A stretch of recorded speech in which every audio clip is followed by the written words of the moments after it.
Good day, everybody, and welcome to the Bible in a Year 2021. We are on day 269, and we are reading through Nehemiah chapters 1 through 5 today. So, in Nehemiah chapter 1, verse 1, we're given a person, a time, and a place. These are the words of Nehemiah, Hakaliah's son, in the month of Kislev, in the 20th year, while I was in the fortress city of Susa. The 20th year would be in reference to King Artaxerxes. This would be the 20th year of his reign. And Nehemiah was a servant in the royal courts. There seemed to be a lot of Jews who had gotten into those positions. So very quickly, we discovered that he hears some reports that with those who had returned, there was not a lot of progress. In verse 3, they told me, those in the province who survived the captivity are in great trouble and shame. The wall around Jerusalem is broken down and its gates have been destroyed by fire. So you remember it was the king previous, Cyrus, who had sent the exile back, so at least some of the exile back to build the temple. It's recorded in the Bible, at least, that he says that God told him to send them to rebuild the temple. There has not been a lot of progress. We know why there has been a lot of progress. The temple itself was delayed at this time because of the opposition, and Artaxerxes was not investigating whether permission had been given for the rebuilding of the temple, but the entire city was in a mess, and Nehemiah's getting this report that there's no progress. So his reaction, when I heard this news, I sat down and wept. I mourned for days, fasting and praying before the God of heaven. So then he goes to prayer. And he reminds Yahweh of the promise. It's always good. Listen, guys, always good. I don't think you're bothering Yahweh at all. Don't think that you're bothering Jesus by reminding him of the promises. So it says, remember the word that you gave to your servant Moses when you said, if you are unfaithful, I will scatter you among the peoples. But if you return to me and keep my commandments by really doing them, then even though your outcasts live under distant skies, I will gather them from there and bring them to the place that I have chosen as a dwelling for my name. So even if they don't remember what the recent prophets have been saying, they at least are getting here, being reminded of what was said to Moses. And so that's what Nehemiah is drawing upon. So then he's got a plan. He's going to go to the king. He's going to ask the king if he can go and deal with some of this. But how do you bring that up? Right? So he's praying, Lord, let your ear be attentive to the prayer of your servant and to the prayer of your servants who delight in honoring your name. Please give success to your servant today and grant him favor in the presence of this man. So he's got to find a way to bring it up. But he doesn't need to bring it up because the Lord takes care of this. And without him saying anything, this is what we find in chapter 2, verses 2-3. The king asked me, why do you seem sad? Since you aren't sick, you must have a broken heart. And right away, the door is open, and they're not allowed. Actually, servants aren't allowed at all to convey that they're sad, but the king is sensitive to Nehemiah and picks up on it. And so Nehemiah says, I was very afraid and replied, may the king live forever. Why shouldn't I seem sad when the city, the place of my family's graves, is in ruins and its gates destroyed by fire? And what I like about this is that Nehemiah is praying all the way through this. In verses 4-5, the king asks, what is it that you need? I prayed to the God of heaven and replied, if it pleases the king, and if your servant has found favor with you, please send me to Judah, to the city of my family's graves, so that I may rebuild it. It's not just the walls he's asking to rebuild. He's asking to rebuild the entire city. Remember, those who went before him were only going there to rebuild the temple, and they haven't managed that.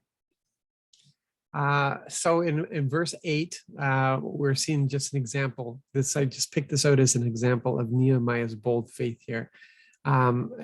So he's asking for these letters, but then he asks also, may the king also issue a letter to Asaph, the keeper of the king's forest, directing him to supply me with timber for the beams of the temple fortress gates, for the city wall, and for the house in which I will live.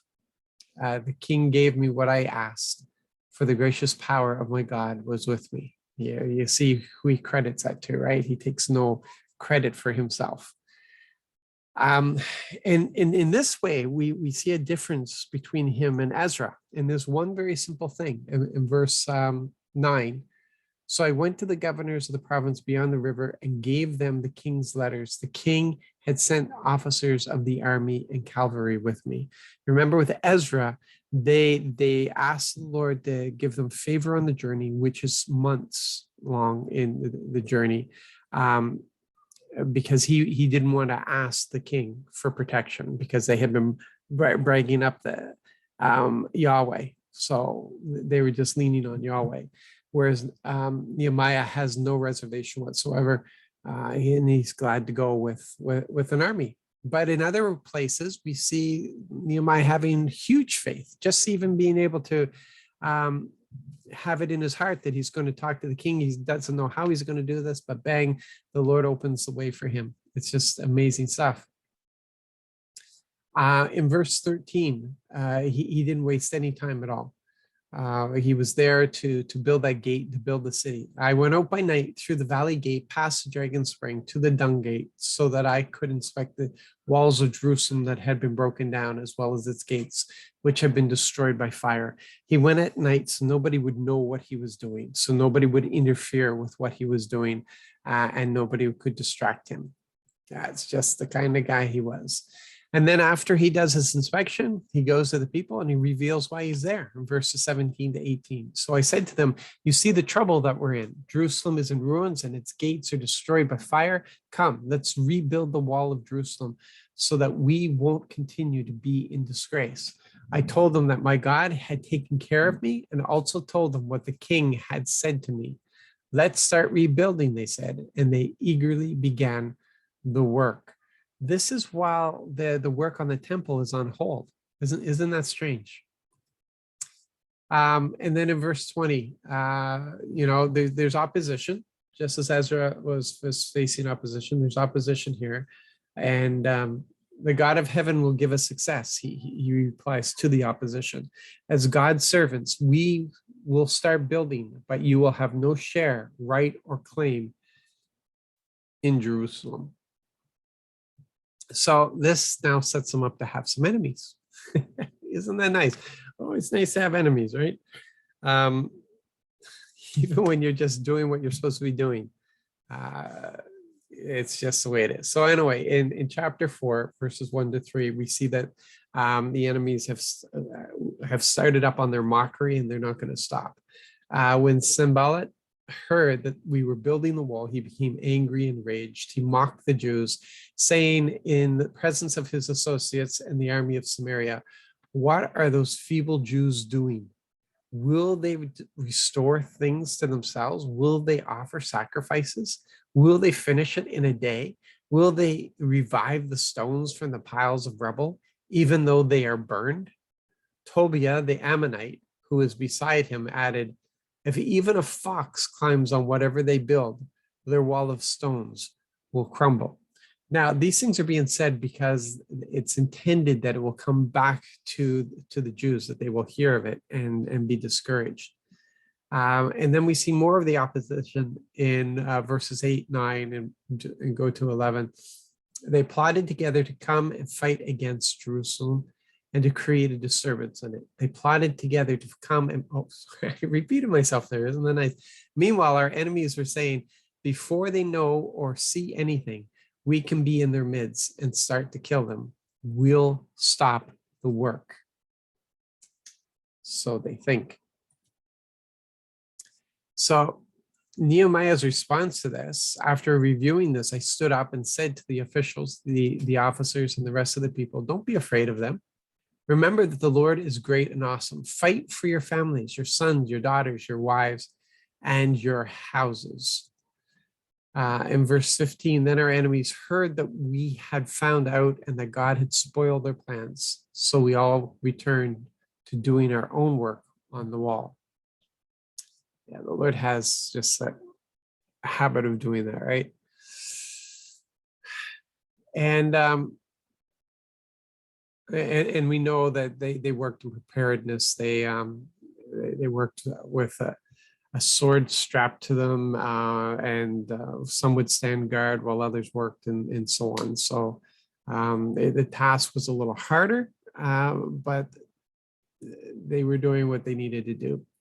In chapter 5, we see that there's also some other things that Nehemiah needs to take care of besides just the rebuilding of the city. There's a whole matter of justice among the Jews. In verse 5, we have the same flesh and blood as our kin, and our children are the same as theirs. Yet we are just about to force our sons and daughters into slavery, and some of our daughters are already slaves. There's nothing we can do since our fields and vineyards now belong to others. And this does not sit well with Nehemiah whatsoever. He really gives them a tongue lashing, and then he says, so I continued, what you are doing isn't good. Why don't you walk in the fear of our God? This will prevent the taunts of the nations that are our enemies. I myself, along with my family and my servants, am lending them money and grain, but let's stop charging this interest. So, good leadership. They turned around.